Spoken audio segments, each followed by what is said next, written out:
Scrubs. Scrub Paradise in Ocala has a wide selection of top brand scrubs with embroidery available and the newest medical shoes and accessories. Every medical provider should look as great as the care they provide. Scrub Paradise is just off Easy Street next to Shoe Carnival in Ocala. Stop by today or give them a call at 352-873-4368. That's 352-873-4368. Hey, broadcasting from the Paddock Mall Studios, this is WOCA, Ocala, Gainesville, The Villages, 1370 AM, 96.3 FM, The Source.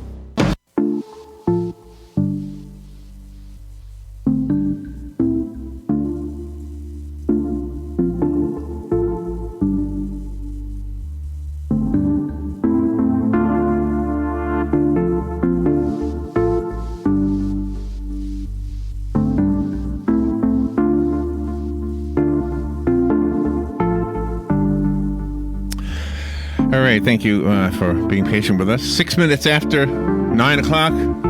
Did I lose my guest? I don't know. Sarah, you there? You there? Oh my gosh. Okay, I think we lost him. Are you, Michael, are you there? I'm back, sir. I'm not sure what happened. Okay. All right.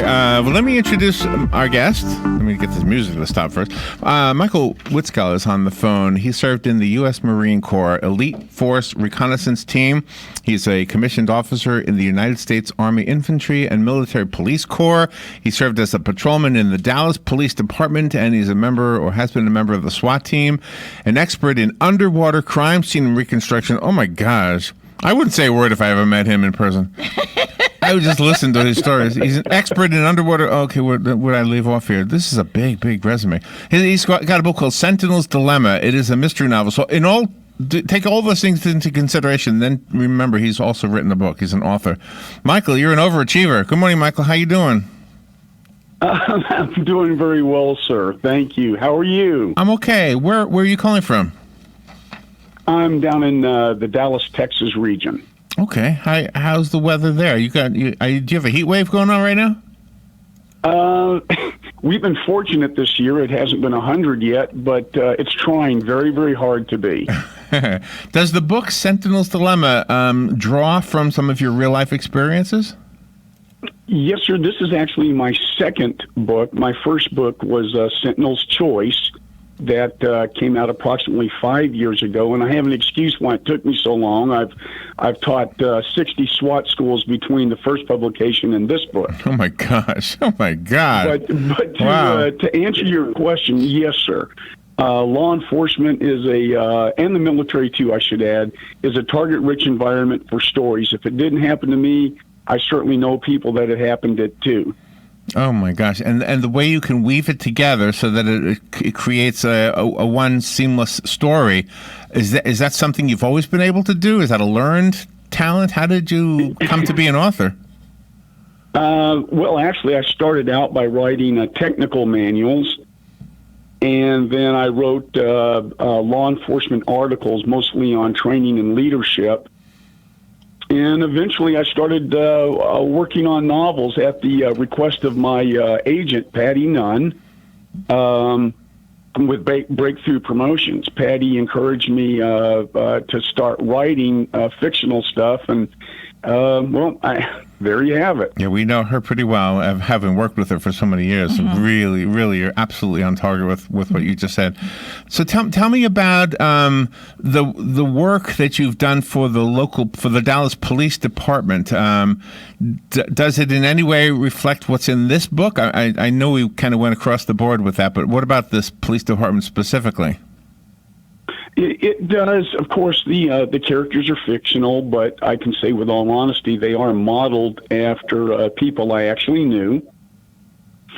There's a lot that goes on in Dallas. People don't understand that while Dallas is a very safe city, it also has its high levels of crime.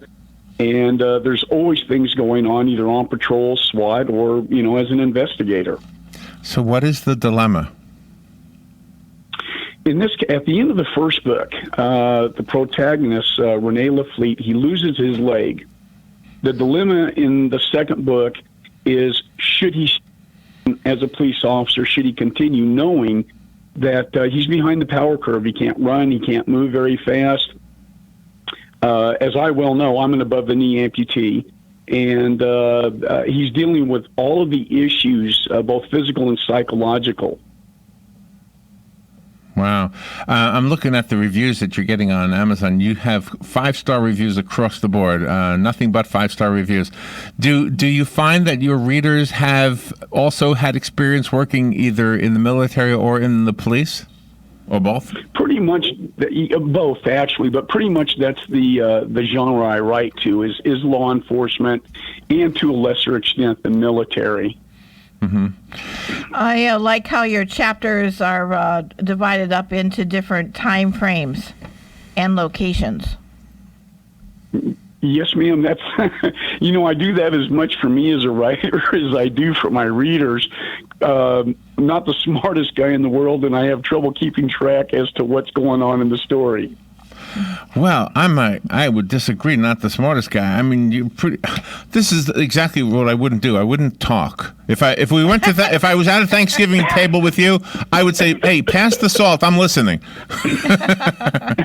I just want to. Thank you. I love these kinds of stories. By the way, I'm a fan of like true crime things. Not that I want to hear crime stories, but I love hearing the police perspective.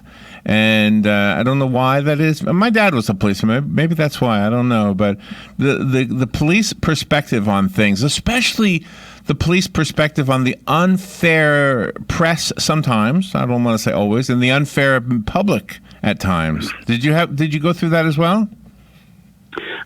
Law enforcement has always been an easy target for people that don't like us. You have to remember that there's close to 1 million cops in America for a population of 320, 330 million people.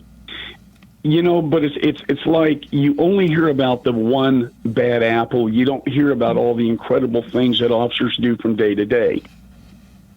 And so Sergeant LaFleet never loses sight of families and friendships.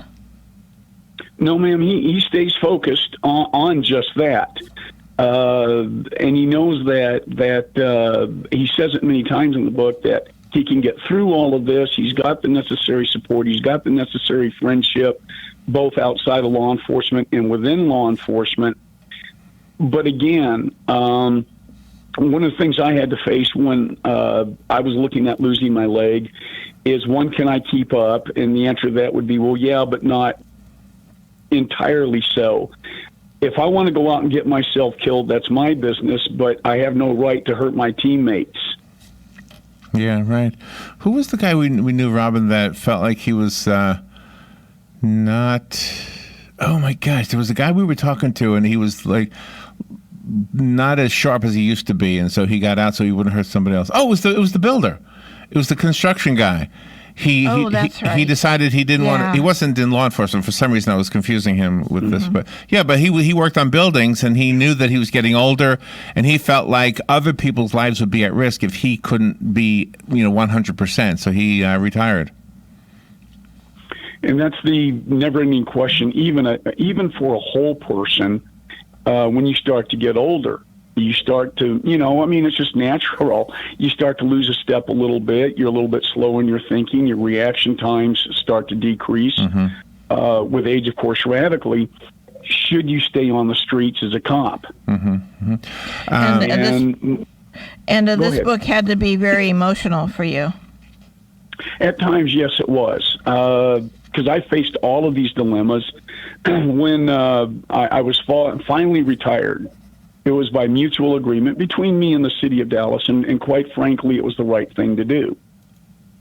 I don't know what else I could have done. I've been a patrol officer, an investigator, and my passion, of course, SWAT. I could not really do any of those effectively anymore. Well, you can help us understand what you go through, and that's what your writing is doing now. I have a copy of Sentinel's Dilemma. I'd like to give it away if I have a listener who would like it. The number is 622-9622. I'll just pick one caller at random, and you can have the book. Just come pick it up here at the station.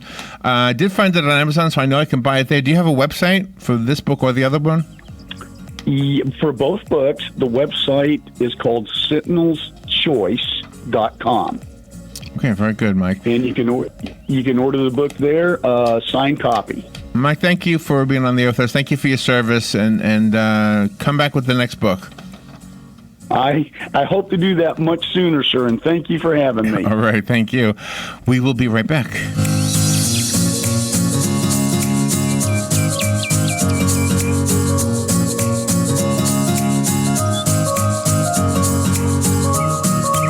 Broadcasting from the Paddock Mall Studios, this is WOCA, Ocala, Gainesville, The Villages, 1370 AM, 96.3 FM, The Source. Visit the Appleton Museum of Art for free on Saturday, July 6th from 10 a.m. till 5 p.m. All ages are invited to enjoy the special exhibitions, permanent collection, outdoor sculptures, and make art in the art space, all at no charge. The museum's education department will also host an open house so visitors can see the art studios, meet the teachers, and watch art-making demonstrations. Located at